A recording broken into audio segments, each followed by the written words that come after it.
Well, hello and good evening. For All Mankind, Season 5, Episode 9, Sons and Daughters is over, and it has been since Friday, but here on Monday in 2026 on Live Long and Podcast, we're just getting started. Whether you're joining us live here on YouTube, Twitch, or Facebook, or catching the audio versions wherever you get your podcasts, our mission to watch every episode of For All Mankind continues. One Titan sample, one Martian crisis, and one catastrophic marine blunder at a time. And now, this is your captain speaking. And after dealing with embassy paperwork, courier delays, and Turkish postal mysteries, I had an easier time with than the Marines trying to navigate a hallway on Mars. I'm your host, Dave Mader. And I'm back, everyone. I know you missed me, but... You know, we all missed you, Dave. Yeah, thank you. This Friday's, past Friday's episode wasn't just about political maneuvering or deep space calculations. It was about chaos on two fronts: a Titan mission pushed to its physical limits, and a Mars colony thrown into turmoil by the most incompetent military landing in human history. Now, let's get to our top tier panel to break this down. Coming in first. She was our acting captain for episode 7 while I was abroad. She's guided the podcast through Dev's crisis with more grace than the Marines showed on the landing on Mars.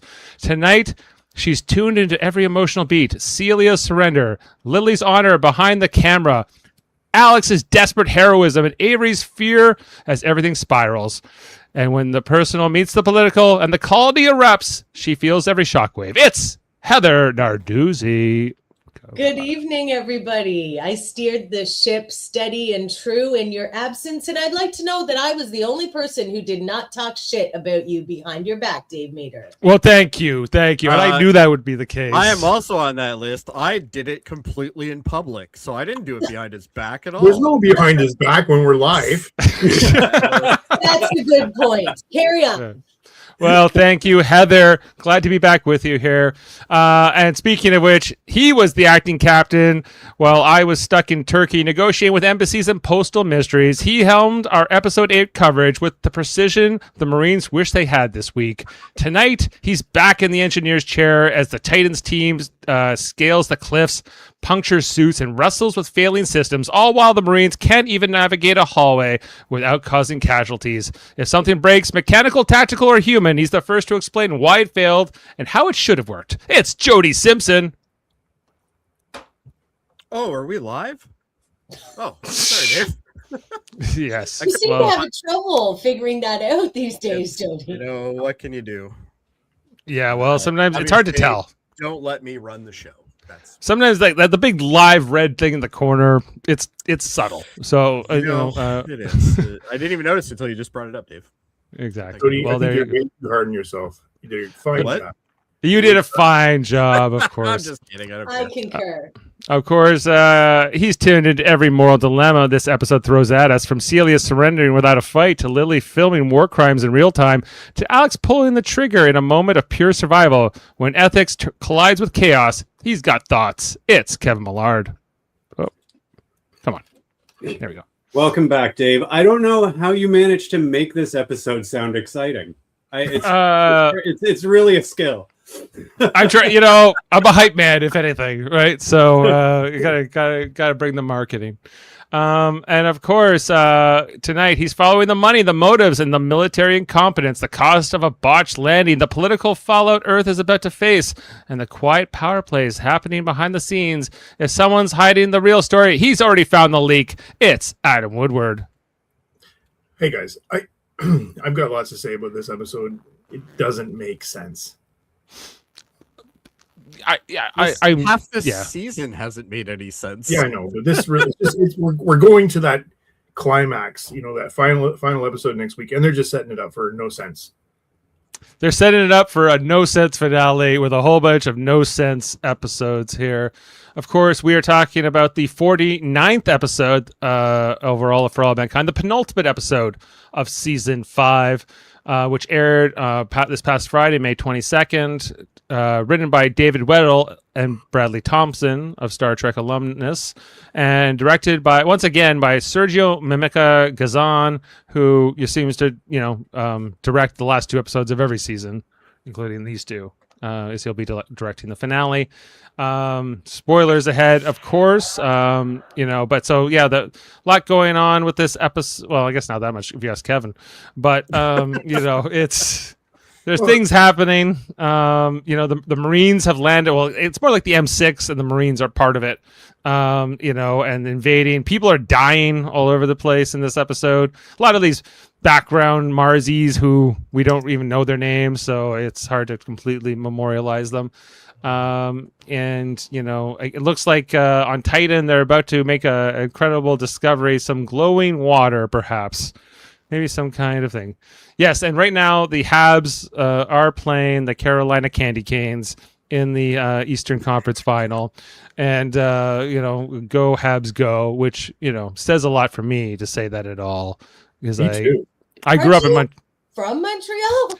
Yes, but I was never a Habs fan. I grew up always cheering against them. I used to go to games, and it didn't matter who the visiting team was. That was my team that night. So for me to cheer for them now, yeah, you were fun at parties. At the hate in the Habs party, it was pretty fun. Anyway, so and then I moved to Toronto, and like everyone hated the Habs, so I was like, I'm in good company here. Anyway, but we got Fred came back in this episode. Everyone, he helps Celia escape from from Palmer. Palmer gets shot in the face by the incoming invasion force. Is anybody sad? Notice I am not wearing black, as I often do when a beloved character dies. No, actually, I was like, can we just have a minute, Dave, for him though? Oh yeah, a moment of silence for Palmer. Not so much. Yeah. And Alex shot his friend Haskell in this episode, he's banging on Dev's door to get into Dev's Lots of responsible gunplay in this episode. Lots of responsible gunplay. Yeah. I like these Martians, whatever the hell we want to call them. Like they were not prepared. Like all you had time to do was prepare. You didn't think they were going to come and try to take this back from you? Okay. Like, glad you said that. But like they're civilians, though. Then you're dumb because like what? You're dumb. Like you're dumb. Then, well, not you, Heather, but like then they are dumb. Like father, like son. Ted calls Jody an idiot. Dave calls me dumb. These maters are cruel. Hold on. I just spent 2 weeks with my relatives. You have no idea. So, anyway, Adam, tell us where the logic broke down for you in this episode. Okay, I'm ready. Number one, why did we just get into this story without finishing what happened to AJ last week? Avery. So we were left with her drifting in space. Oh, there's Jeff. We were left with her drifting in space, and there was no like how'd she get back? There was nothing, no debriefing. I wanted to know more. Yes, right? Of course we have our sixth panelist showing up somewhat tardy here. He's tracking the strategic fallout and fault lines of a planet-wide mess, the Marines' disastrous arrival, the Peacekeepers scrambling to maintain control, and the moment Alex's split-second choice changes the trajectory of the Mars conflict. If there's a power shift brewing in the dust storm of Happy Valley, he's already tracking the fault lines. Jeff Mader. Yep, I'm here to discuss all the fault lines. Do it. Sorry, Adam. We had to bring in Jeff. But the next thing I got to say about this is like, why are they picking a fight in these narrow little hallways with no fallback positions whatsoever? Can't go outside without a suit. And they already have guns no is what drives me nuts. Pardon? Those would never be close quarter guns.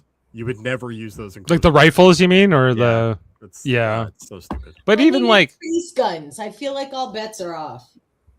The space guns, they seem to be lower velocity guns. Is that what was going? Like how these They have those weapons big work? canisters underneath, so I don't know what that's for, but I'm guessing something to do with that. They don't want to punch a hole in the habitat, but they have to be strong. But they enough want to be able through. to kill people. They have to be able to go through someone's skull.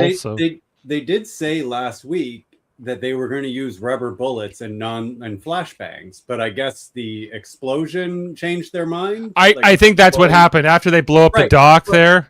But to Adam's point, we're just left to guess.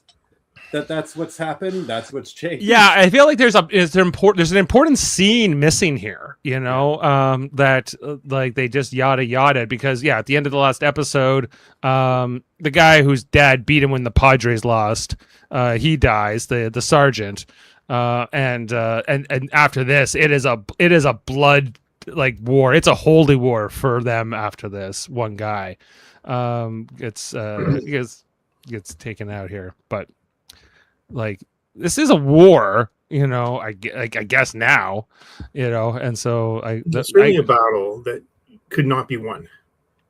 And who are they going to be martyrs to? Nobody. Like, who cares? Like, Kevin doesn't. We know Kevin. Not Kevin. No, Kevin don't give a shit. Kevin doesn't care. Kevin's like, whatever. Right, and I get like how there's point that these are civilians, but the second they had an armed insurrection, like this is all you should have been thinking about is like when they come to retake this place, how are we going to hold it? But the problem is they still have no food. Yeah, so they can't survive without Earth, right? Long-term plan is I don't know what the end game is. Independence, but independence is impossible without Earth supporting them, right? Exactly. Like, Jeff, what do you think? I think the point of the episode and I think the season is that basically a bunch of rich people who set to benefit off of this pit people, regular people in the army as well, and people that are civilians and just trying to make a home. They pit them against each other, and who really just sits back in their office and waits for someone to knock on their door. A guy like Dev, there's people back on Earth who send the that are is the plan going according to plan? I'm not going to get my hands dirty. I want all these people to go do it for me, And I think that's kind of the point they're making is that like none of this is necessary. Like what is the point of all this? Why does anyone have to die for an asteroid? Is that what this is for? For an asteroid? I guess like the way they're presenting this in the show is that like these people, they moved to Mars originally because it was a job, but then it became their home and now it's theirs, right? Like, which it's a very but it's not just an American idea. Like we've seen this before with other nations that sort of form from like originally from colonies. So but like but because it's not on Earth, it's different for me because it's not self-sufficient on its own. Exactly right. Like there's no end. Like if you live on an oil rig, you don't get to own the oil rig, right? Like you don't get to like set up your own government on the oil rig, right? But or like even an oil town, right? Like but like you think about different places that were established because of these kinds of things. I guess like in Alaska or the Yukon or gold rush towns, I guess. But eventually, like, cities formed there, and after a while, there was enough of people to have, like, I guess their own entrenched community. It feels like they fast forwarded to that sense, like, really fast, right? Like, within a couple decades. In reality, it probably takes, like, a century to get to that point, if at all. Especially with the whole, because it's not self-sufficient, people, you can't even go outside. So if they could grow all their own food and they really didn't need Earth at all, it would make more sense to me. But they Earth and Mars need each other, and Earth doesn't need Mars. No. I guess they were working towards not needing the people of Mars. They need the resources from Mars, but they don't. Why do they need the resources from Mars? Because they need this iridium to make all their fancy technology. I guess. There's another thing though that keep was their missed economies last going. week was the real tie-in to like, Jeff. They were talking about Russia's going to fail. U.S. is in total economic chaos. They don't tell us enough about that stuff, and this is where we could actually like the episode more if they give us the alternate history stuff. Yeah, they're yada-yadaing. Well, they're just ignoring all the stuff that's going on in America. The president's gotten like a couple scenes on media, like for the show. That's it. Like he's not in it enough. We're not getting enough of that perspective. If it just seems like there's a bunch of people on Earth who They don't appreciate the Marsies like sense of self, community and everything else, and that they've made something there. That's their home. And I'm not completely unsympathetic to what they're trying to portray here, but it feels a little bit off, largely because of that. They could do more to show us, or make us more sympathetic to them. If they, listen. I think they have no trouble making this show longer when they need it. Two more That's minutes. the truth. That is the truth. Yeah. Like, so that all aside, like, if I can get around this idea that these people, they believe in it and they want to protect it no matter what, then like, again, then if you really want to like take this, then you have to like try to defend it, in my mind, if I were them. But I guess to Adam's point, like, they need Earth more than Earth needs them. So you have to have some kind of a peaceful resolution. But Also, once you had the armed, like, I know that like they started it when the MPKs opened fire on the rioters, but no, once it got to that point, that's not what started it. What started it was they found out that automation was coming and they were all going to lose their place there. yeah. And so that's what really started it. And and whose plan was that? Dev And a bunch of other people that were controlling Helios and the Russians, and they were all behind that. With the what's it called, the Cosmos. No, what's the other company that's like the Russian company? Is that what it's called? Cosmos? I thought it was called. I think so. Something like that. Cosmos. Yeah, Or that was at least the name of their ship, the ship they sent to Titan that got killed. Which of course we couldn't see that happen. Anyway, I think the point is that those are the real bad guys. Okay? It's not the military. It's not the civilians that took over and did an insurrection. The real bad guys are the people that are controlling everything, hiding it from the people, and just going about their business like they're in charge. When they need people to run things, until they don't. So who like Dev is has always been the villain. Yes. right? Dev, well, like, to me, yeah, Dev is the big villain, but here at the end, Alex is pounding on his door saying, "Let us in. We have to save my friend," and he seems to say yes because Dev, even as a villain, the only one he seems to care about is Alex. Like, he's the only individual person he gives a damn about. Yeah, if Palmer was knocking on the door. Sorry, Palmer. Yeah, it's a sorry, Palmer. Yeah. Right? But Jeff, I think nailed it. Is like, right. He doesn't have like any of his people, like any of these other people. there's definitely a tie into what's going on in the world today. Like,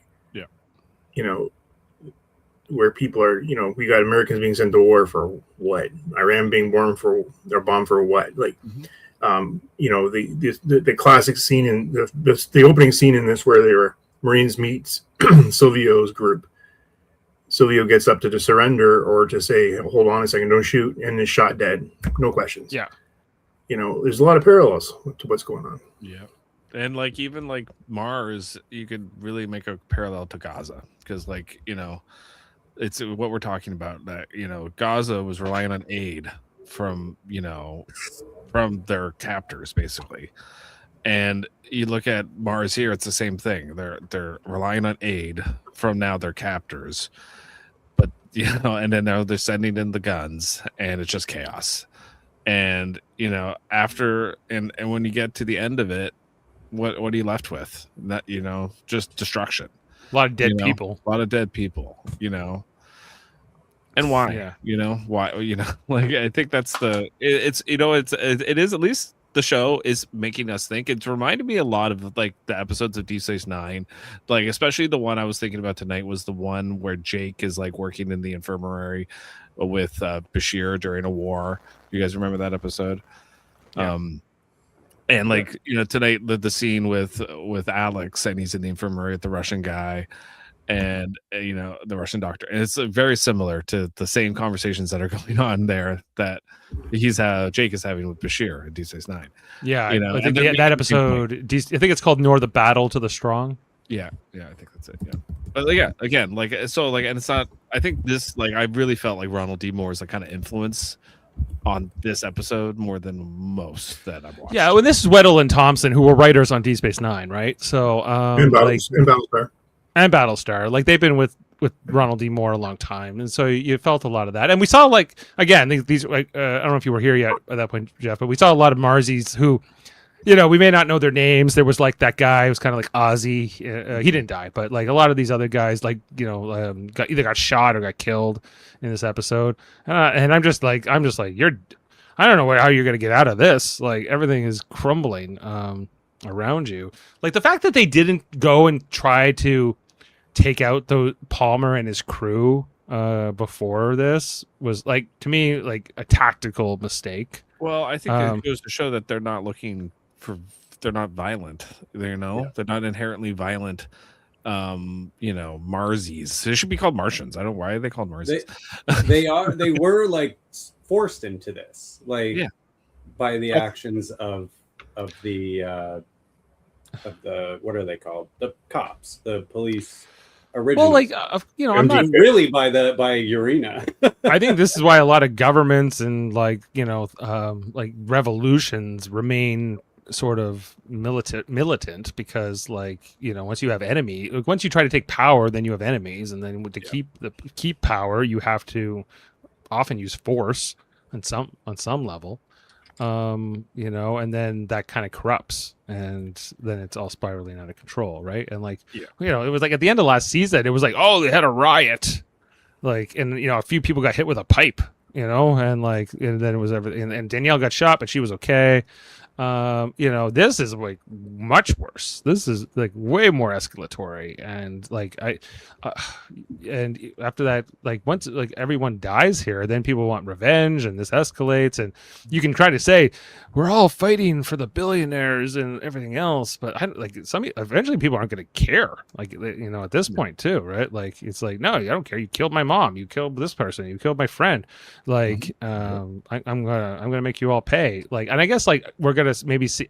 Somehow they're gonna try to undo this. I guess by the end of the season, by the next episode, with like. Well, this is what's gonna happen. Kelly's gonna find life on Titan, and then all of a sudden, you know, the purpose of Mars will have a new purpose. That's kind of my. We're actually going to have science fiction. I think so. I think. Well, like, so what is it gonna be like? Settle down, boys. I don't know about that. They find the life, or they confirm that there's life on Titan, and that is going to be like this epiphany moment that is going to, like, it's going to be like when we find out in Star Trek that like after humanity makes contact with Vulcans and we know we're not alone in the universe, that we undo all of our shortcomings, our greed, our violence, our, you know, like all the suffering of this world just kind of slowly evaporates. So two things on that. Like, I don't necessarily believe that was going to, I mean, yes, they may find life and it'll be a good distraction, but, you know, Earth, I'll call Earth has lost the moral high ground because it's now they've gone and they've killed people. And the other thing was, you know, another parallel, Jeff, is the camera. Yep. You know, you know, what's her name? Lily Dale. She lost it, but Alex found it, and that has all that footage of, especially that one guy trying to surrender and being shot. Yeah. So. But also my favorite. Oh, sorry. Go ahead, Jeff. But I was just going to say that Lilydale scenes in this episode I also thought were really good, and they reminded me of a bunch of different movies. But like, you know, Salvador back in the '80s with James Woods. He's a reporter during like a conflict, and then also the movie Civil War came out a few years ago. And Kirsten Dunst plays a reporter during the Civil War, like a modern day Civil War. And it's just very similar character that she is in that scene, like just like basically like everything's chaotic. She doesn't even know what's going on, but she still wants to film it. So I thought all that stuff was done well.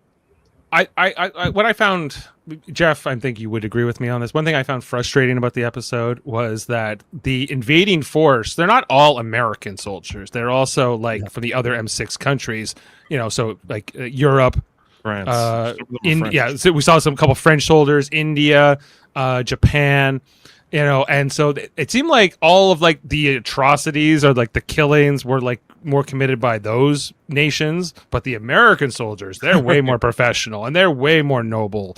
And it's an American TV show. Yeah, it's an American TV show, and we can't portray our own military as being, on the wrong side. But it was the Indians. Like they fired first and didn't ask questions. No one cared. I was happy. I was like, good. Palmer's dead. Great. I was like, I don't have to listen to this guy again. This guy's the worst. Like, he's not even like. R.I.P. Palmer. All right, or not. I was happy. I was like, I don't like people dying in a show or whatever, but I was just like, good. I was like, I cannot stand this character. He should have died last season in the finale. Yeah, when Massey kicked him off the ship in there, and if he had just poofed away then, I would think we would be okay. Like, Guys, I missed Margot. well, we know things are bad. Wait, where was Elena in this episode? Aleda wasn't there at all. She's doing what she does. She has been nothing but wallpaper this whole season. Like she's might as well not even be in the show. She cares too much what's happening on Titan. Like it seems like the Titan people are just doing whatever their own thing. Like whose wallpaper? Aleda. Aleda. Yeah. So did we even see her this episode? No. We were just discussing that. She had the week off. No, but she's been. We didn't see anyone in the command center. We don't even see the command center. Yeah. We hear what's his name? Miles, right? Miles, thank you. Yeah. Mm-hmm. We only hear him. I guess he's in Moxie. Because once the military people they take Moxie, that's like the end. Like we're told. Mm-hmm. Like I guess that's like the bridge of the ship, or that's like ops of the station. Yeah. Kevin, you've been quiet. Do you have any thoughts? Nope. He's deep in thought about the. I actually, Dave, I thought of you though when the Marines were getting ready to go and they were like, "Hoorah!" Oh, I was like, Dave had to have loved that. I thought it was a weak hoorah. Yeah, It was I was kinda like, wild, that's a bad guy hoorah right there. Oh, Yeah. I don't like it. It was a weak hoorah. They all went hoorah. They remind me of like the mobile infantry and Starship Troopers, who, for the right, I like the movie.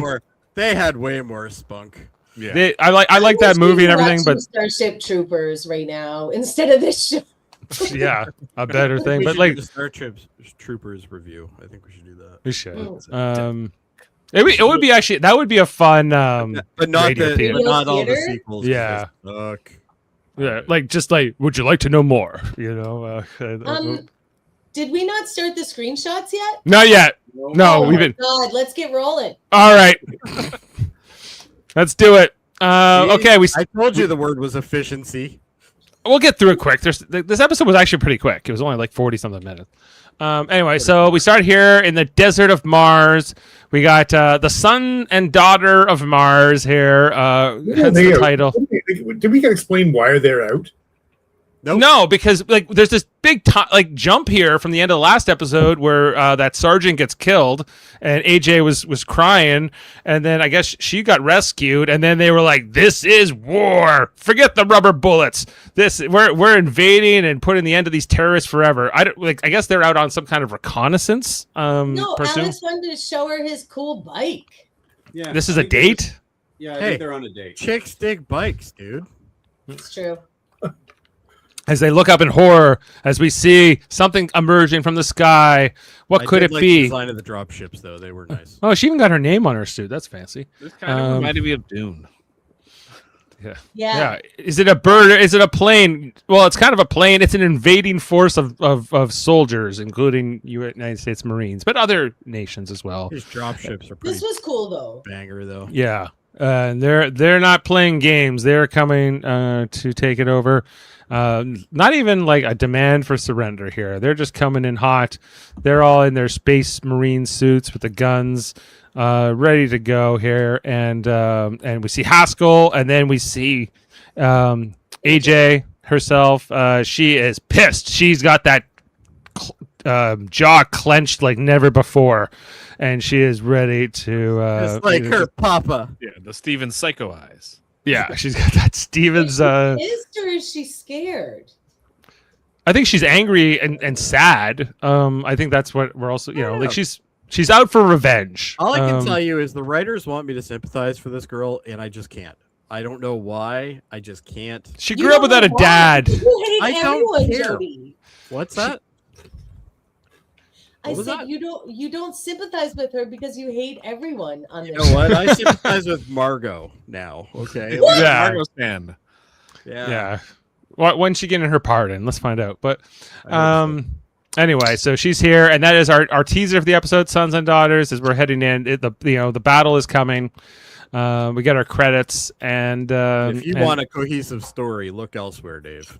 well, here we go. And then over to the other storyline, which is Titan. So there's going to be a lot of ping-ponging here between the Titan story and the Mars story.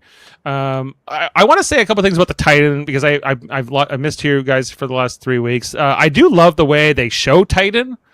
But I and it's a cool environment, and I looked it up. Like, it has a similar atmospheric pressure to Earth, although it's only 13% of Earth's gravity, which means it has less gravity than the moon. It is a very low, colder too, right? and it's extremely cold there. It is 170 degrees Celsius most of the time. It only gets a certain amount of light, and actually it has in reality an orange haze if you were to stand there. But I guess it would look too much like Mars if they did that, so they need to differentiate it, so they make it like this gray green color. That's why we're not going anywhere else. Every bloody planet's just orange. So the most terrifying environment imaginable. Like, it's not like no, that would be Venus probably. Oh, because yeah. if you go to Venus, you would get obliterated in seconds. But like, Right, I mean, like that you could actually like survive for a day. Oh, this would be an extremely scary place to be, especially if you're cut off from mission control. Like, that's no good.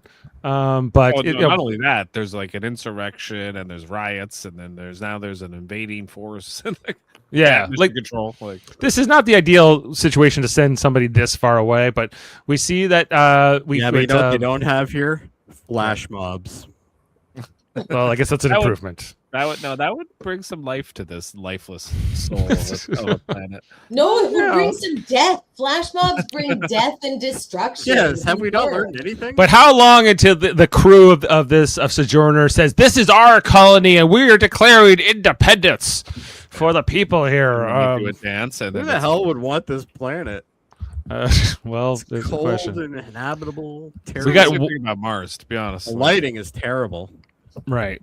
So like you got Walt here, you got good old Walt, you got Kelly and other person. I did think once you said that, Dave, do these spacesuits look like they can handle negative 170?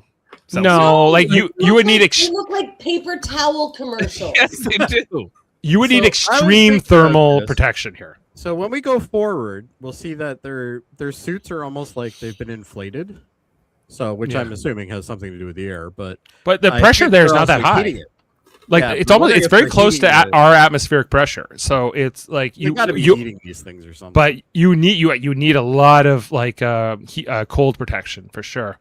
Anyway, so they're going along because they couldn't just land where this site was, or they couldn't even move. I don't understand why they couldn't move Sojourner like the 10 kilometers that they needed to be, Is that but a they had. zipper? It's a zipper, yes. Yeah, think I guess fuel's her- involved. I think she has like it's part of like the underlayer. There's like I think it's part of the thermal underlayer she So you're wears. going to but send somebody to minus 130 degrees Celsius. 170. You're going to put 170, excuse me, and you're going to have a metal zipper on it. Oh, Maybe boy. it's plastic. Maybe. Anyway, maybe. But so anyway, they're going to find where the life might be. They're trying to find their original robot, and I don't know. They get there. They've only, they couldn't. I guess they couldn't move their ship or whatever. So they're almost there, and they finally find it. And they said, "Oh, the robot never thought it would see us again." And Walt's like, "Robots don't think things. They're robots." And they're like, "Shut up, Walt." But that's then they find it here, and. Walt is slowly turning into the Sheldon of this episode. Yeah, he's pretty much. They get out there and they're trying to extract it. They find this stuff growing on it. Like, I guess this isn't life. This is some It kind doesn't of. matter what planet you're on. That you shouldn't touch.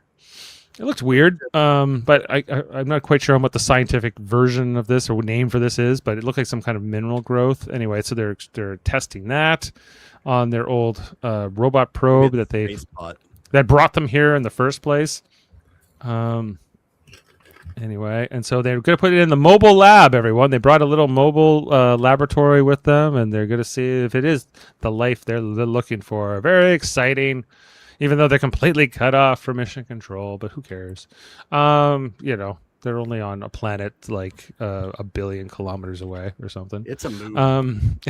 So they're doing the tests inside of their little mobile lab. They are getting in there, and they put it in, and they wait for the results. Analyzing, processing. Meanwhile, yeah, we got this other crew member whose name escapes me, but the woman who is with Walt and Kelly, and they're trying to get contact with Mission Control on Mars, but the frequency is dead, jammed, presumably because of the military attack.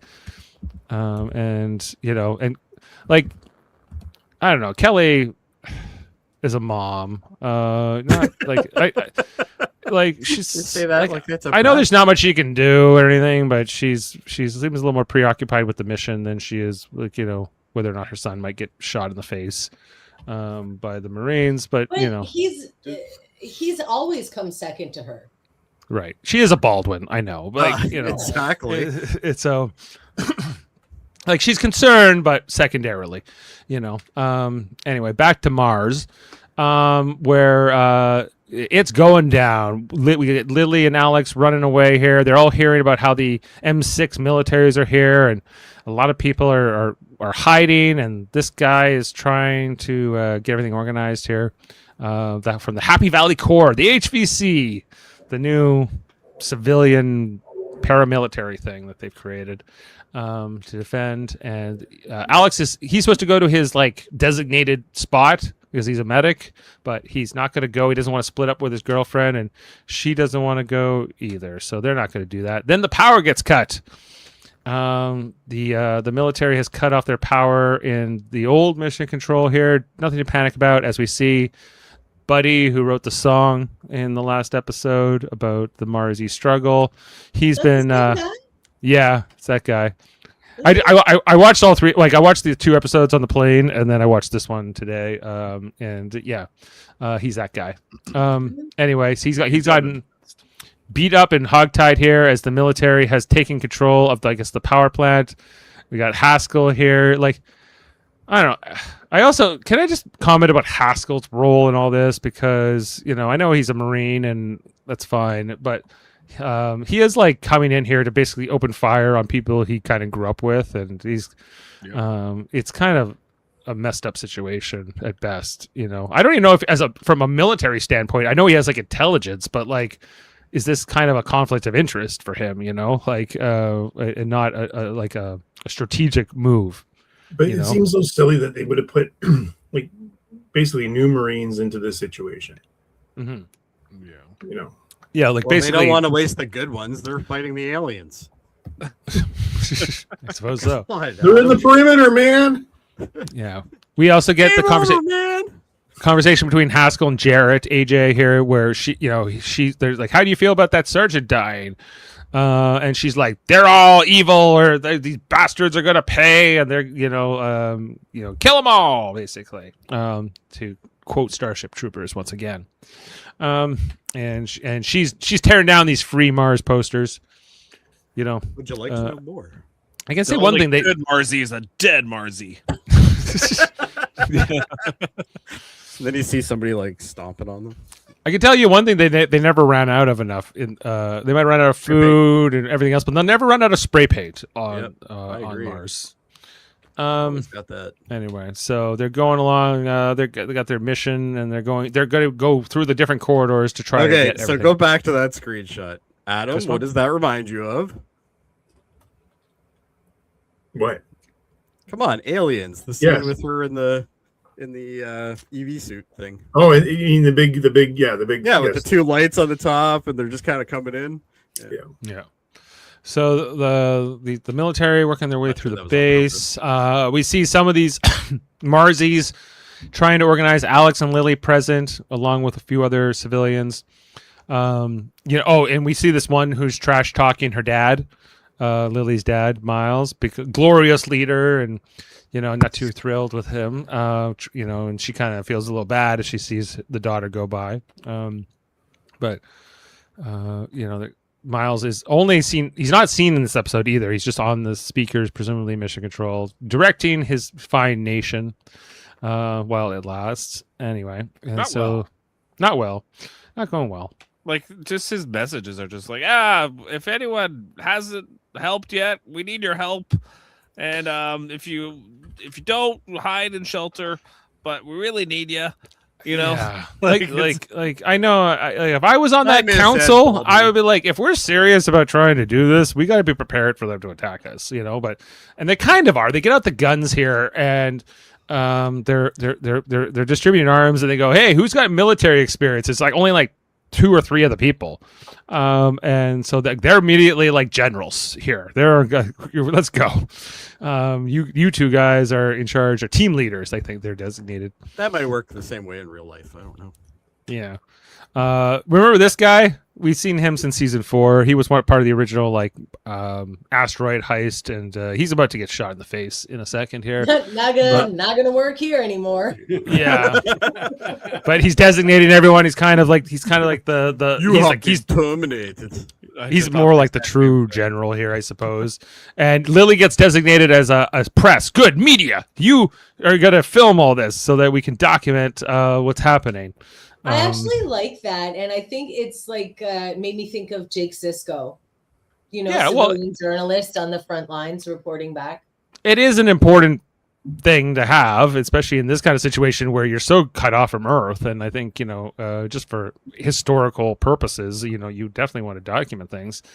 Probably not something you want to figure out right this second, but if it has to be, it has to be. Anyway, so they're getting along there. They give Alex a gun. Have you ever used one of these before? Nope. Well, always act like it's loaded and go from there. But then the military guys attack them, and before we know it, Mr. Revolutionary over here, he gets killed right away. Right away. He goes down I believe hard. The term is red misted. Yeah, he's red misted for sure. Yikes. Yeah, in front of them all. Right. Was he? Did he claim to have any military training at all? I think he did. I think he was one of the few. If he did, I think number one is you don't peek your head out when people are shooting at you. Okay, if you're going to say something when people have guns, you don't stand up with a gun in your hand. Nope. If you want to surrender, you do a white flag. There's ways. Yeah. Of making it clear that you aren't looking to fight. Now, to be honest, though, we don't know if the M5 soldiers would just do it anyway. But true. Not the U.S. M6. Only the. Oh no, they have integrity, just like the real U.S. But not the French. They'll friggin' shoot you right away. Indians. Yeah. Anyway, it's horrific as he's been killed here. And it gets worse because the assault, they don't give these people any chance to surrender whatsoever. It's a fight to the death as people start to fight back. Alex and Lily in particular in shock by seeing this. And before you know it, a lot of these other people get killed too. They start firing back, but the fight is not exactly fair because they're kind of outmatched. Who could have called this? Yeah. Anybody with military experience, these are all people that seem to die. They seem to forget all their training, Jeff, to your point. Yeah, but military service can also be, combat engineer. Also, the thing is they're not showing is that when you are, you're not the superior military, but you are the defensive operator here. And they have all the advantage of knowing where they are, how everything works, where to hunker, where to hide, where to ambush. All these things are not even thought of. They're that's my frustration with it. I get they're peaceful civilians and they don't even want the fight, but but they know where to fucking hide. They know where to blockade stuff. Right. But if you are actually going to resist this, then you better this is not a good plan. You can just surrender if you really don't want to fight. Then just okay. This place is like Crate City. You're telling me you couldn't just block some hallways, force your enemy down one corridor, have at them, that's exactly. There's all these things. So instead, they're going to push all these boxes into the middle of the room. stand on one side of it and then wait for them to come. Like that doesn't make any sense. Don't worry. To the rescue is Celia Boyd, who comes on in with some other forces, and they start firing back, but they're firing tear gas or something. Well, she maybe? throws down tear gas for cover. I don't even cover. think it's tear gas. I think it's just smoke grenade. And she's like, "Come on, everyone!" And we see a lot of it's from Lily's perspective through the camera. We're seeing this all kind of play out as but they lose quite a few Marzies in this initial battle, if you want to call it that. And it's not a battle; it's an execution. Well, you're right, because they don't even give them a chance to surrender, at all. Come out with your hands up or throw up a white flag or anything like that. Alex they're has there to seize the base. They don't care. Yeah, they straight up just mowing down all these civilians. True. And so, but just what? Strategic insertion. Yeah. Alex hides behind a crate successfully as, Celia and Lily and a few others, they kind of move along and, we see a lot of Boyd leading the troops here. Anyway, so we'll come back to that. Then we go back to Titan, where the processing of the data has finally come in, and they're looking at the results of whether it's life or not. But guess what, everyone? Inconclusive. So I thought maybe Chat GPT was telling me I was out of credits or something. Yeah. So it's no different than their initial analysis that they had already tested from the probe's findings before. And then there's this choice that can you go back one slide? Her? No, back one. Why is Kelly so shocked? Bitch, you haven't found anything the entire time you've been up there. The only thing you found was a pregnancy and terrible spaghetti. Well, anyway, I don't know, because she was really counting on this, to happen, to come through. That was going to make this all worthwhile. I think I haven't talked to you about the fact that she cooked the trajectory to force them to have to land here in the first place. I can't wait for her and Walt to have that argument, because I think he might lose his mind on her.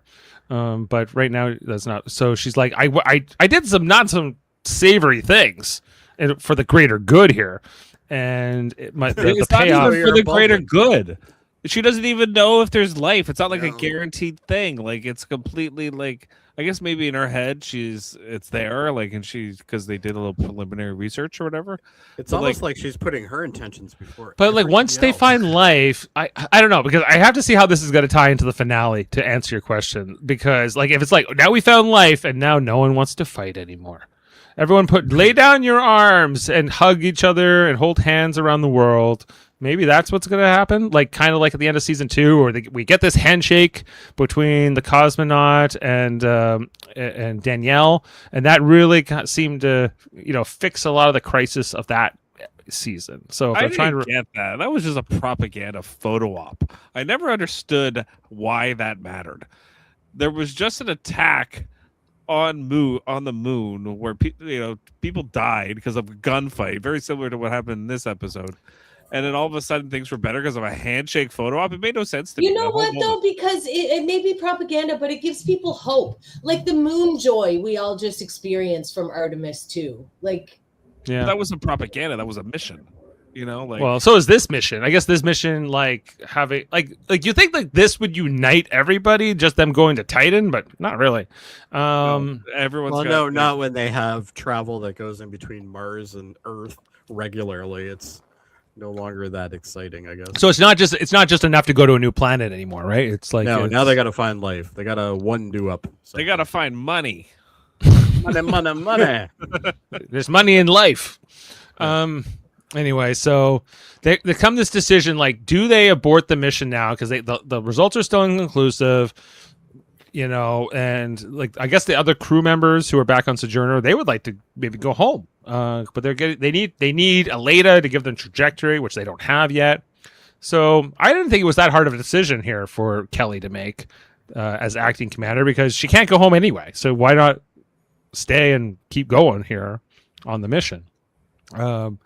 Now that she's in charge. Well, I'm not sure what they think they're going to achieve by trying to leave now anyway, because if you don't just have your get there? trajectory, They went. They don't even have they don't even have the escape trajectory yet to leave. Have the ability to leave because they don't actually know the trajectory. So they had as well do this, I guess. I thought, but it's a kind of a moment here where, but also like there's really nothing she can do. She can go back to the ship and wait on the ship for that to come in, but that's about it. So okay, I guess we're gonna do it, Kelly says, and yes, even Walt's happy about it, which surprised me. And they're gonna keep going with the science here. Well, he's on board now that he doesn't have to be in charge. He's really happy. I don't think he should. Like, why was he in charge in the first place? Like he was not the best choice for that. But here we are. I'm not sure Baldwin is either, though. He's an Yeah, she said he was like the best exobiologist she'd ever met. I don't like. Yeah, well, she hasn't met Keiko O'Brien. No, she was an exobotanist. That's true. I don't. Who's an exobiologist? There's no way anybody. Jesse Dax is an exobiologist. Anyway, so they have to climb a mountain to go further into this explanation or this mission. So that's where we leave off with them there. Who's ready to go climb a mountain? We are. Ha ha ha. Back to Mars, where it's no ha ha ha. There's chess games that never were finished here. We got the military guys coming through here. They're checking coffee cups that are still warm. They were just here. We got to find them. So they're almost like hunting corridor by corridor, looking for people that they can shoot. And we see like maybe there's somebody behind these crates. Haskell, I guess, leading here as a corporal or these guys have like thermal scopes or something they can use. Like, I guess. I don't know. Like, wait. And then somebody tries to shoot at them from behind the crate, and more fighting breaks out here. And yeah, the Marines and everyone, they kind of just fire back. And we see AJ in particular. She takes out this woman in the moment. I guess this is the first time she kills somebody, right? And we see her reaction to it. She gets the craving. But was the getting revenge, like, was that serviced here in terms of, her fallen comrade? But the fighting continues here. And I think that kind of changed her. Like, she was like, it was very quick. It was a very quick moment. But yeah, she kind of like realized like, oh, fuck, like this, I don't want this. Right. Like, which we see the person that she killed here, and her reaction. Like, I also watched the Departed on the plane coming back, and there's that whole scene where Vera Farmiga's character is talking to Leonardo DiCaprio about like, well, yeah, sometimes when the cops come in and they cry because they have to use their weapons, and Leonardo DiCaprio's like, use their weapons? They signed up to use their weapons. Like, what are you talking about? And I was like, well, is AJ that, or did she join the Marines with more sort of noble intentions, and she never wanted to kill anybody? I think her intentions. I don't think you joined the Marines to not kill people. They are the first attack force. Yeah, like I think with her it was all to prove she's not like her gene or her genetics are not. She's not crazy. She's capable. She's really. I got bad news for her. Right, and you see that this other Marine said, I thought we'd get more of a fight from these Marcies. I guess not, and he's more of that type, I was thinking, right? How do we not get a fight from people who have never been trained militarily and are just civilians? This murder is easy. Willie. Go ahead, Kevin. Sorry. He's like, this murder is easy. Too easy. Too easy. I thought this would be harder murder. Turns out I'm great at it. Yeah. Boom, boom, boom. Let's go. All right. Boom. And they just leave these dead bodies like in their wake. And they should have at least double tapped. Become zombies. Jeez, it's not Zombieland. Anyway, oh my god! If only they turned into zombies, then that would have been amazing. The show would have been top notch. Then imagine they all just come out of the dead, and it's just on Mars. You can come back from the dead. It just happens to be something with atmospheric pressure.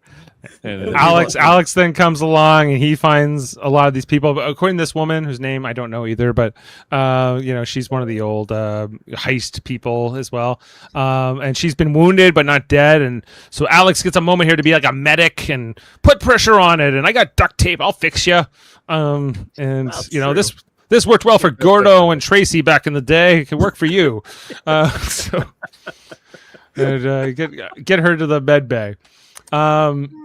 Then coming through here, we back to Titan where I like how Kelly and Walt set this woman up to be the climber. You know, like, you go up, we'll stay down here. It's fine. And we'll hold the rope while you do this. And she climbs this mountain and she's starting to get a core sample from up here. But then something slips and goes wrong, and we find out she has a puncture in her suit, and she needs to be sort of rescued. That's the whole point of the scene, is that Kelly's going to have to do this herself. So kind of a waste of time, in my opinion, this whole bit. Yes, it's another one of them. Oh, Kelly is amazing moments. Or we gotta say we had a great tension, or save the day. Anyway, like, that's my feeling on that whole bit. Back to Mars. More of the military coming through, and like we see Boyd and her people, which includes a couple wounded people. Like, they're moving along, and then they get ambushed by Palmer.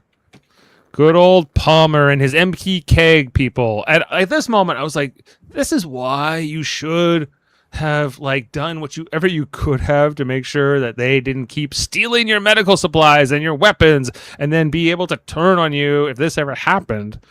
You know. Disagree if you want, but you know, that was like, if I was on that Marzi council, I'd be like, this is an intolerable threat to the security of the Federation, and you need to do something about it. But here we are. Palmer you would definitely end up a bad Merle. I would end up as a Cisco for sure.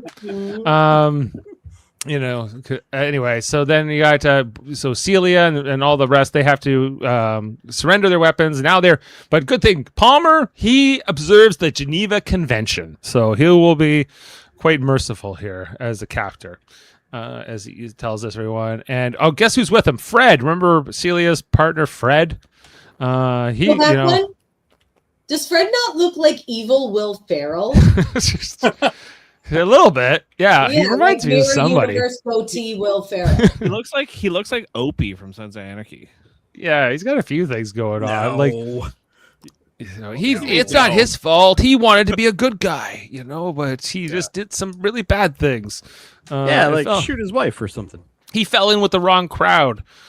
Anyway, he hit Celia with a pipe in the head. Anything else? Anyway, so they've been taken captive, including Lily and everything else, and Celia's shooting daggers at Fred. She doesn't want to hear it from Fred or from Palmer. You can all stick it, you know. Anyway, they're taken here, and then some valuable hostages, like the great glorious leaders, referring to Miles' daughter Lily, you know, using her as a bargaining chip of sorts. And anyway, Palmer being more of a jerk, he then starts talking. Oh no, I guess we get a little bit of here with Fred and Celia, where he's like, I'm really sorry, Celia. I know I hit you with a pipe and I joined this like group and we're fighting and everything, but like, I'm a nice guy. You know, it's cool. Can we like hang out again? But she's not having it. We'll come back to all that. Meanwhile, Alex managed to get that wounded woman to the med bay, get her to the doctor. We find out he saved her life by using the duct tape. Good job, Alex. More people come in wounded. He's like, "Where's Lily? Tell me where Lily is." But they don't know. And come on in. I've got my roll of duct tape for you. I got a duct tape though. We've Russian doctor man, who is, I always forget. Anyway, he's like, we don't have any plasma. We're running out of saline and all the medical supplies that Palmer stole, and they did nothing about. And so he's like, well, I can go get it for you. Alex is like, I can go steal it from Dev somehow, or maybe Dev will give it to me if I ask for it, I think is what he's thinking. And so I like, you know, like the comment here, he goes, I've been running around the ducks, you know, since I was a kid. He's like, you're still a kid. Yeah. You know, well, he just saw like probably about 8 or 9 people shot right in front of him today. It's going to help you grow up really quick, I guess. Here you go. Now, you know, I got to say that the young fella who plays Alex, I thought did a really good job this episode, like portraying just in his eyes and in his face how horrified he was, you know, especially at the start with the shooting and everything. I think he did a great job. I think he's a pretty good actor, honestly. The one who plays Lily, I'm less enthusiastic about her as her performance. But maybe it's the flash mob. Maybe that's coloring my my bias. Probably. Yeah. So he's gonna go and try to get the medical supplies, and they give him a list, and then I guess this one woman says thank you to him for saving a life, and Alex is, the future of Mars is Alex. As he gives her a little hand thing. Back to Palmer. He's talking trash to Lily about her dad and him being a rat. Now, it's funny, Dave, that you said you watched The Departed the other day, because I watched The Departed the other day too, which is one of my favorites. I watch it often, and I thought about it during this scene because it turns out that Miles is a cheese-eating rat. Right, exactly. Yeah, I was like, oh yeah, he's a rat. Why do you think he didn't go down for that riot all those years ago? Wasn't it because they were all pardoned by Ellen? Like, don't we remember this? Like didn't they get a blanket pardon for the riot? She was still the president at the time. Yeah. So I don't think he had to be a rat to, or whatever. That doesn't make any sense. Self-preservation. He knows where to hang out. But he didn't need self-preservation. He had a blanket pardon. Anyway. So, this is obviously going to lead to some kind of conversation between Lily and her dad in the next episode, where you betrayed us all. But he was like, he was just protecting his family. Who could blame him? Because he says, why do you think he got off all those years ago? Because he was tortured by the CIA? Was that why? Okay, I finally figured it out. All right. Sorry. Anyway, back to Titan, where the woman who got her suit punctured is, fixed here by Kelly quickly. Then she's like, I'm going on the climb next. I'll climb up and find the life that's very integral here. And she starts climbing up, and then we see some blue stuff sparkling in the distance, foreshadowing what we're going to be revealed. Any predictions other than just a bean life of some kind? Another North Korean. If we could only be so lucky. Actually, I think they're going to mix it up. It'll be a South Korean. No, sorry. It's not another one. It's Lee. It's Lee. Lee's just there, and he's still listening to that Korean song he was in that whole montage. Or it'll be Margot. Yeah. Somehow. Margot's the life that Margot comes around with a Tootsie Roll. And she's like, you need one of these? Mm-hmm. Yeah. Anyway, but I think this is the last we see. Ghost of Ed Baldwin.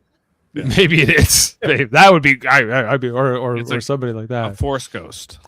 It's a force ghost of Karen. Yes. Of Karen. Now we're not. Making spaghetti. She says, "Don't trust those Stevens." That is the most horrible thing I think of. Especially Jimmy. Yeah. Especially Jimmy. Anyway, so I think this is the last we see of Kelly, because we can't have that reveal. God, yet. I hope so, but no, it won't be. Back to the military guys. They're blowing up doors and making their way through the base and coming along here, attacking more people. And we see that the one crew here includes Martian Aussie and Governor Pelinov, who is back in a tie and a suit, and he was like I guess he was fighting with them, or he was gonna fight with them, but then he's like, good, the whole crisis is over, I'm so glad, take me away from these terrorists. But this guy is the Hans Gruber of this show. That is what this guy is. I guess this is all a ruse. He's really with the Marsies, or he's a complete dick. Or he's a complete dick. I think he's a horrible actor, because I cannot figure out what the hell's going on with him ever. Yeah, no, I can't say I enjoy him either. But I think he's like, take me to your leader, take me to your commanding officer, and daggers from Martian Aussie here, as we'd hope you find your governor. I like how he gets like visually ID'd here. Okay, good. Yeah, you matched. I like the how picture. the guy's like, I think he'd be kind of famous. I think he'd be kind of famous. Like, you're pretty sure you know it was him anyway.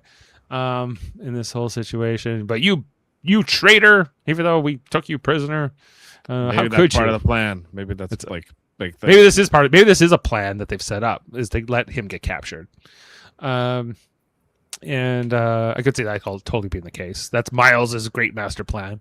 Meanwhile, we got Alex here who is going through the corridors. He sees the MPKs and he's hiding. He ends up hiding in the vents. Remember the vents that Ed ironically and Dev used to put him through years ago? But I thought nobody but kids could fit in those vents. Well, Alex can fit. Still a kid.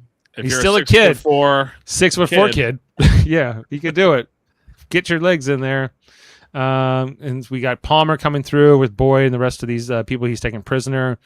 And somehow Alex can't be quiet for 2 seconds as they're coming through here while he's hiding the vents. And Palmer hears it. What's that over there? Let's go check out that vent. Maybe a rat's in there.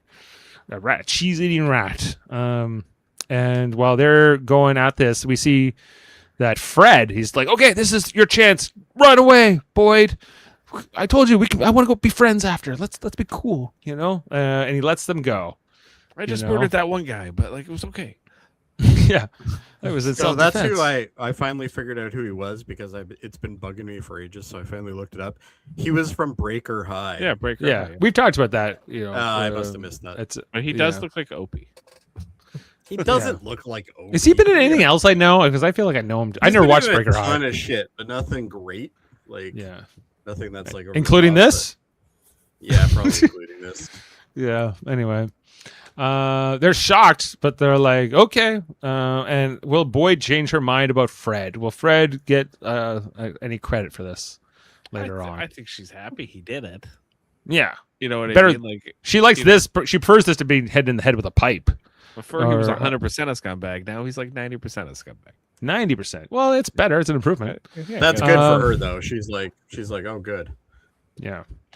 Meanwhile, Palmer is about to get the jump here on Alex and take Alex prisoner. But right when Alex is about to get cornered, here come a bunch of the M6 people, the non-Americans, as I've been alluding to. I think a couple Indian soldiers and others who are like, they just come in and they shoot and ask questions later. And Palmer's like, no, we're on the same side. It's all good. It's all good. And they almost immediately get killed, even though they're holding their hands up and seemingly surrendering. Does Fred die here, or does Fred get away? I was a little confused about Fred. Fred dies. That was Fred's done. Yeah. Fred dies? Yep. Yeah, he gets shot. Okay, I didn't know if I saw him die, but did he get shot? I thought maybe Fred got away. We'll see next episode. No, you see, because Alex eventually comes out of the thing, and he's walking around all the bodies. And you see Fred? And Fred is sitting there. Yeah. Okay. He was the one that was sitting upright, wasn't he? No, I think it's this other guy. But okay. Guess we'll find out. But yeah, we'll find out. Maybe he's going to be the surprise for. I don't think Fred dies here, but I guess I could be wrong. Anyway, but guess who does? Palmer. And these other guys, Palmer and background extra MPKs, as Boyd and the rest get away. They hear the shots, but they're like, I don't know, keep moving. Like, what are we gonna do? Lily Dale's like, what is happening? Yeah, like, what do you mean what's happening? The Marines are invading. Gunshots. Aren't you supposed to be a reporter? Yeah. Well, not right now. Anyway, so we see Palmer went down hard, and they go, oh, these guys are MPK. I guess they were on our side. Whoops. Like no accountability. They just go, oh well, we got to keep moving. We're sure these weren't Americans. Yeah, no American soldier would do this. Only non-Americans would be so cold. Anyway, so even Alex seems sad about Palmer. Good old Palmer. He was a scumbag, but what do you do? It comes out of the vent, and he sees all the carnage. More dead. He's seen a lot of dead people today. Haley Joel Osment style. But then he finds Lily's camcorder, which he was using to record some of the earlier things. And, this is going to be the lifeline, I suppose, moving forward. Then we go back over to AJ and Haskell, who are working their way through. They end up running into some other soldiers, M6 soldiers. They do their little password. There's a word and then a password. And they're French guys, and they, nobody shoot. They're M6, etc. They get into an argument here, about which way is the right way to go on the map. And Haskell goes, no, that's wrong. You have to go this way. but the French guy doesn't believe him, and they're going to go on their original mission. Is he French or is he German? He's got a very German name. Maybe Swiss. Yeah, Maybe. No, he wasn't speaking French. Okay, whatever it was not English, but and foreign language. Subtitles, guys, right there. It's right there.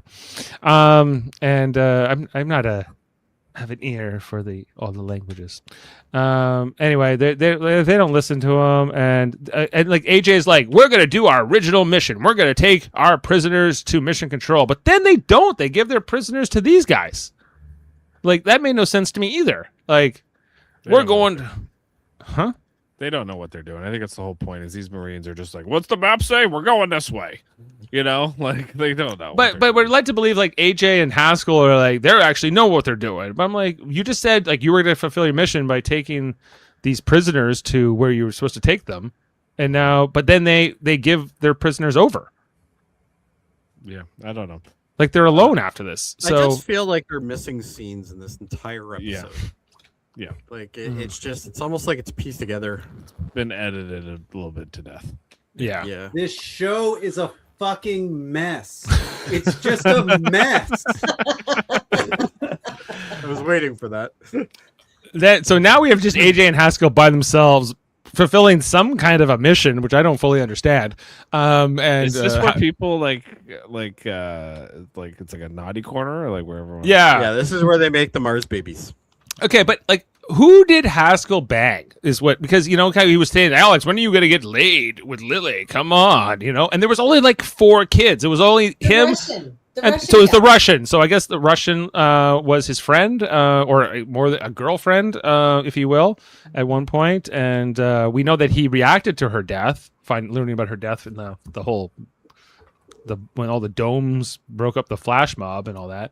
But he's still going along with all this. Anyway, he's feeling like. How long ago was that though? When you think about it, though, because their Lily Dale's relationship with Alex is pretty new still, right? Because if you look at the writing, their initials are there too. So. Yeah, a few months, I think. It depends how long this. It depends how long it's been since the rebellion. I guess it's been a few months. Anyway, so meanwhile, Alex is in the same section that AJ and Haskell are moving through, and this is a collision made in hell. Alex is kind of going along. He has a gun now, but doesn't really know how to use it. And that's not totally true, Dave. Oh well, he does. Well, I guess he's a quick learner. He figured it out.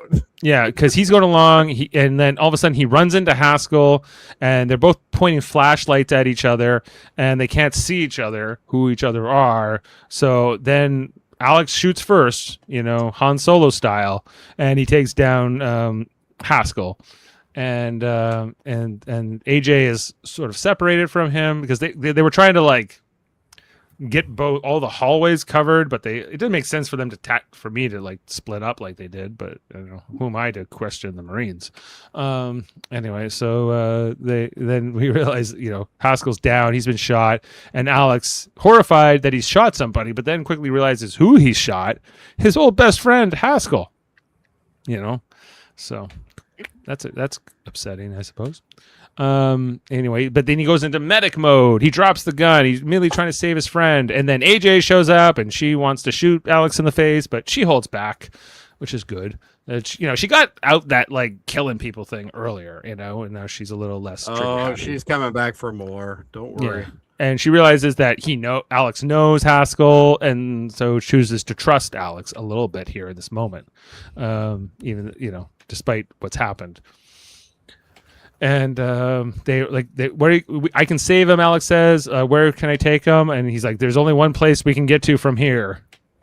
We got to get to Dev, So let's pick him up. They drag him bleeding here, and they're knocking on the panic room for Dev here. And we see him looking out on his monitor. Using a Mac. That's his first mistake. Yeah. He's kind of evil Bill Gates, or Steve Jobs. At least it's not Vista.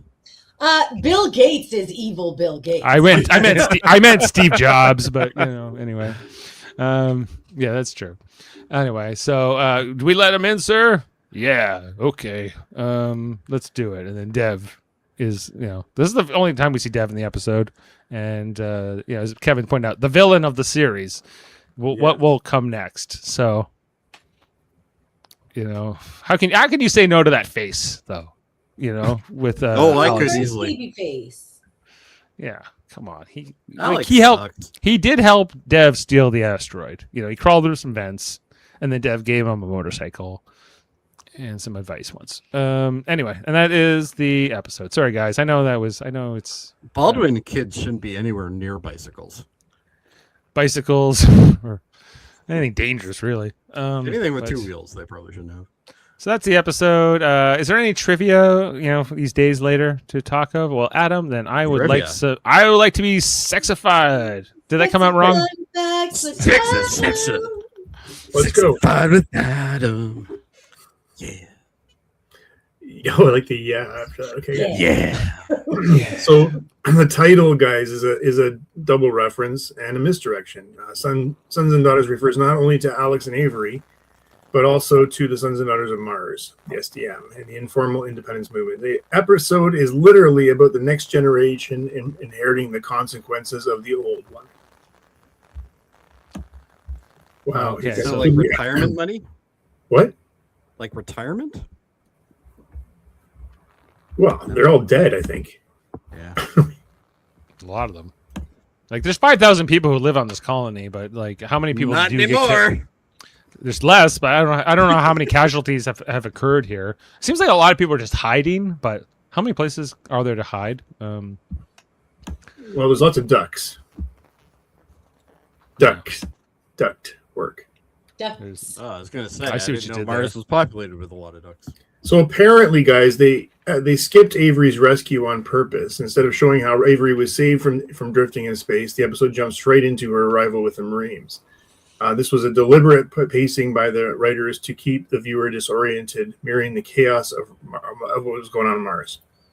They deliberately wanted watching the show to be disoriented. Yeah, I don't know if that's a great narrative thing to do. It's exactly what you want your storytelling. Right. Like that, the MDK massacre was filmed to feel accidental and inevitable, meaning it was in a shot in a quick, almost clinical way. The writers wanted to feel like a real fog of war tragedy, not just a dramatic set piece. To be fair, I thought it was pretty intense. These people coming through and killing people, and it was I can't say I was bored by all of it, but the Titan stuff a little more so. I thought that was not a lot was going on there for me. Yeah. And last episode was the opposite. The Titan stuff was kind of exciting, and the Mars stuff was boring as sin. It was a nice switch up that way, but the Mars stuff. Just make both of them the same, then that would be good. Yeah, that would be good. The Mars stuff, for the majority of the season, has been pretty boring, and so it's getting better. But they're relying heavily on the Mars storyline this season, right? Yeah, it's been a slog of a season. Ask Kevin. What are you talking about? Kevin loves it. Do we have any more sexy fun facts? Thank you, Heather. I do. Silvio's death is a flip of the classic trope of somebody trying to de-escalate a situation as he's instantly shot mid-sentence, and basically ends that conversation and gets down the path of killing everybody. R.I.P. Silvio. Yeah. And then Lily's camcorder is the flaming gun, which next episode we believe will be a key part in setting the firestorm off of what really happened on Mars. And then public opinion will shift against Bragg and the M6 leaders, and then the nations of Earth will prosper and be peaceful. Yep. And then that last scene there where Haskell got shot, the Baldwin Stevens meeting is a generational echo. The Alex Baldwin and Avery Stevens meeting in the middle of the war, or the middle of the battle, is the deliberate callback to Ed Baldwin and Gordo Stevens' partnership in season 1. Apparently, it's actually shot the same way when they looked at each other. Oh, that's nice. Cool. Can you tell us anything about Titan? No. Okay. No. Just checking. Titan isn't sexy. There's nothing to know. There's nothing to know, and I got nothing to say about it. Apparently, the MDK bodies are arranged in a triangular formation, just like the triangle mirrors the Mars colony logo. Like, yeah. Okay, cool. I was just thinking, like, do you think they gave them a chance to surrender? Like, if you don't surrender right now, we're coming in and we're shooting. Well, and I think what you had is a bunch of Marines that were hyped up and angry about losing one of their sergeants or whatever, and they came. I think we needed that scene. I think we had to see them how they got to that like sort of mindset. Like, did they even check with? We're disoriented. All right, I'm disoriented, and I'll be happy about it. So sorry, coming back to the Baldwin and Stevens meetup. It was actually during a confrontation. It had the same angle, the same distance, and the same 2-shot composition. I'd like to go find that, but I'm not going to. I'd love to see that, but I'm not gonna. That was fun and factual. I will leave that there, Dave, for tonight. All right, thanks, Adam. That was great. Just a couple other because as I was talking earlier about the Titan surface conditions, about 1.45 times Earth sea level pressure. So there's and at this extreme cold, water acts as ice, and water ice acts as bedrock, and liquid hydrocarbons take the place of water. So it's a very, very different environment to be in. Very almost no light gets through the to the planet. I'm not intoxicated. But I just said mildly. Yeah, intoxicated at the science. So I just turned it. You know what? What's remarkable to me is the distance they're talking about. Like over 1 billion kilometers. Like that. Oh yeah. Just wild.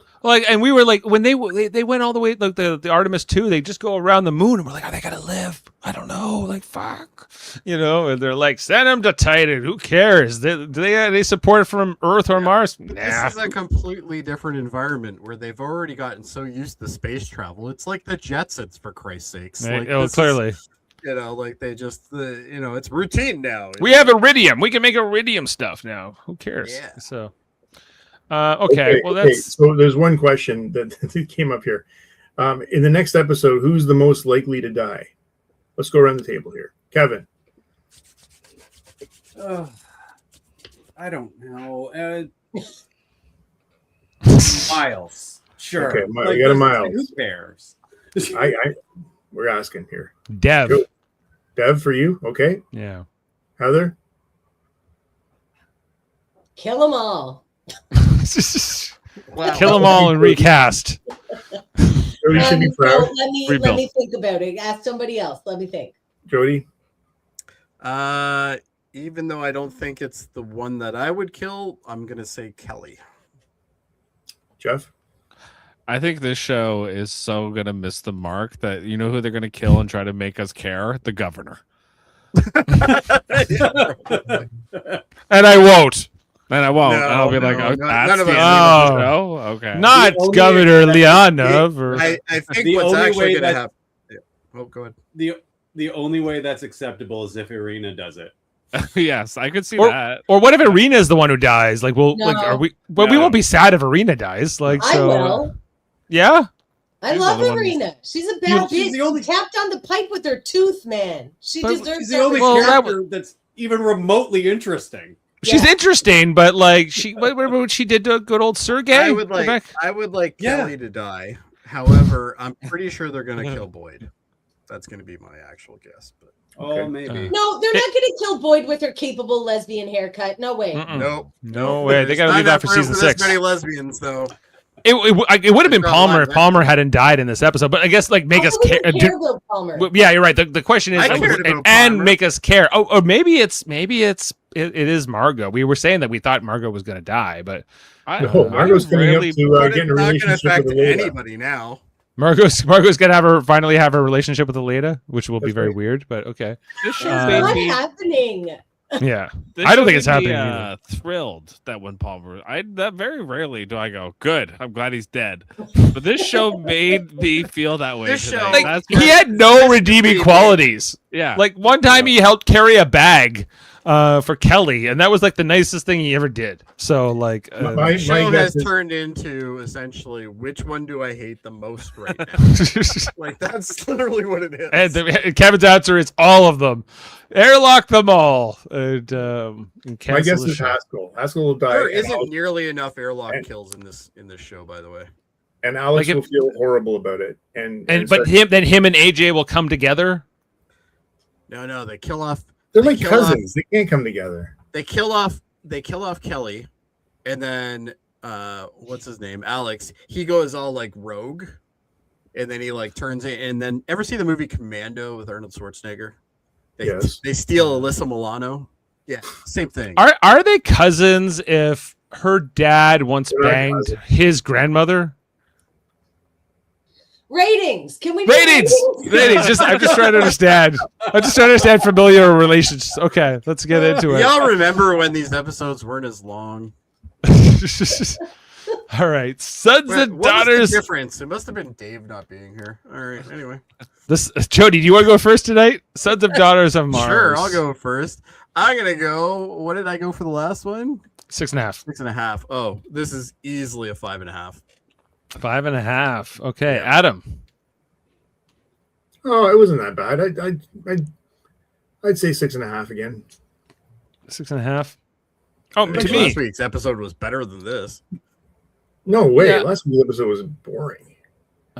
this was better for. Or at least I'm still like at a 7.5. Like it was fine, but like for me, You but, can bump me up to 7 because I did like it better than last week.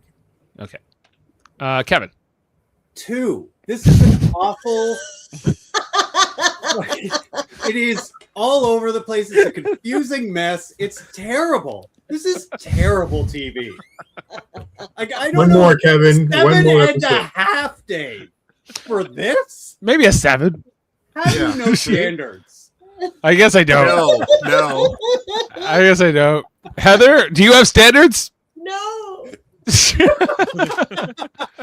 was gonna give it a 7, but I'm gonna give it a 6 now to avoid being judged by Kevin. and Jeff, do you care about Kevin's judgment? Not usually. Not usually. This episode, okay, it's not a good. I agree with Kevin. It's not good television, but it made me want to keep watching it a little bit. And I was like, "What's gonna happen?" So that's rare. Like, so it's an over a 5 for me automatically for that. So I'm with Jody. I'm like a 5.5. 5.5. Okay. Well, I knew I liked Jeff the most. what rating would you give Jeff compared to me? Compared to you, 10. Okay. We were praising Jody's hosting skills the last 2 podcasts. So that was There you going. go. Did I host two? No, you host. I thought you hosted Where one. the fuck was Oh, I? I thought it was 2. No, Heather did the. Heather did one. Oh, Yeah. Heather did one. That's I right. just fucked up all the stuff for Heather on the first one. All right. We're averaging a 5.6. This has a 7.6 rating on IMDb at the moment. Have they no Because I just standards? looked at Have it. they no standards? Yesterday, it was 4.5. It's come up. Like the the people I was have just spoken. looking at it. I don't think it was at that, was it? That's what's at right now. Oh, is it? Okay. With 299 votes. So the lovers showed up to take down the haters. Isn't it a good story? Ironically, that's probably the same amount of people that watch Star Trek Academy. well, we that's That another includes matter. us. we have The a writers combined. Literally, we're trying to disorient you. We're trying to disorient you. Like that scene you wanted, you're not getting it. So that's Explanations not here. no. Come in, shoot, ask questions later. So this has been a lower rating. A lot of that's Kevin bringing it down to it. It's almost Well, that's Kevin. Wow. Kevin's average for this season is 3.8. It is not very good. Attaboy, Kevin. Kevin's hatred of this season has made it more enjoyable for me. No. Yeah. Honestly, it has for me. Kevin ripping on it. I has look made more it forward fun. to what Kevin's going to tell me about how fucking boring this episode was. And then, Every time now. Every time he says that, I go, you know what? He's right. He's right. He's right. Like, every time he says that, I want to revise my rating. Me too, but like, Oh yeah, Mister, I went up. No, don't let me sway you.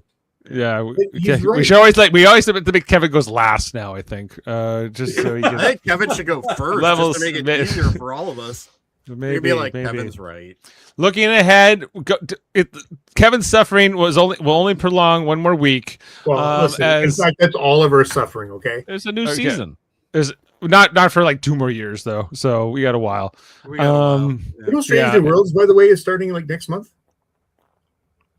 Well, your suffering will kick up again, but No, it's going to be good. It's going to be good. it's gonna be good. It's gonna be, I love your enthusiasm at the beginning of a season. yeah, but we're ending this season next week for the 10th episode. It's called "This Land Is Our Land." Land is made for you and me. You and me. You know, so there you go. So that seems like Not a peaceful. familiar with the tune. Do you think that song gets used in the episode? Yeah, it's public domain. Oh, there you go. It's definitely getting used. All right. You know what song should be Apple used? is like cha-ching. We don't have to pay. You know what song nobody. should be used in this show? Is there life on Mars? No, Rocket Man. Oh, Hey, It's all have they about stopped life. making songs on this season? Like, have they stopped? Because they used to use songs all the time. Yeah, I feel like the Apple's like, we're cutting back this budget. Okay, like you get one. They stopped doing anything that works, like writing episodes, putting in cool music. Like it's all gone. Going I just to want to know space. if any of the producers ever once thought, "Hey, wait a second, season every 10 years is a bad idea for the actors." Like, did anybody even like come up with that at all? Like, it's like Joel Kittleman, who is fantastic in my opinion. He's good, even though I won't say his character is great in this show, but overall he's a pretty good actor, and he's, you know, they had good star power with him for the most part. You know, he was like, right write at me that out. You know, yeah, and he's like, I want to die. I'll do one more really good episode for you. Like it was, well, you can go really good. You know, They literally designed this show to make it so they wouldn't have the same actors all the time. I really felt it like 2 episodes ago, like when I watched episode 7, and we, you know, it was that other crew that like they're like, tell our families we love them and bye, and like and then off camera they skipped off the atmosphere and were crushed by the Saturn gravity well or whatever happened. He I'm like, died on the way back to his home planet. Exactly. Poochie died on the way back to his home planet. The end. Like I'm like, you can't even show us this like exciting moment. Like I know it's horrific. And you have to have 10 more minutes of corridor action. They yada a lot this season. Especially this last 2 episodes. There's been a lot of yada going on. Like you're going to Saturn. Show me some cool space stuff at Saturn. But like, you know, at least, and they're like, well, we'll just take our. What are the Marzies spray painting on the walls this That's week? what's important. You know what? I'm just disappointed there is no three-breasted women. Okay, you know what? I got to take my ratings down. You guys have just convinced me this show sucks. See, I just plant the seed and then I sit back and let watch you guys it grow. talk. Take me down to 5 for the last 2 weeks for both. Retroactively Hey, taking I was it down. Woof. I was a 4.5. I was below Kevin last week, so True. Never forget that. Kevin Anybody was else having an while we're here? optimistic Or last is week. No, I stand by my word. all right? There you go. you know that Svoboda episode was good because Kevin gave it a 7. It was. Yeah. Yeah, it was Anyway, good. we are He here even on said that on the podcast. He's like, "This is rare. I like it." We won't be Live Long and Podcast this week. We won't be once again doing Star Trek: The Next Generation because this is a busy week for a bunch of us. So we're gonna have to push it at least 1 more week. But we will be Dave back has to for come in 4th place again. Star Trek: The Next Generation's reunion with Worf and Kalar and Alexander. The introduction of Alexander. Jody, your favorite character. I'm not on that episode, so Yes, well, look out. So anyway, well, you're gonna have to hold out for us, everyone.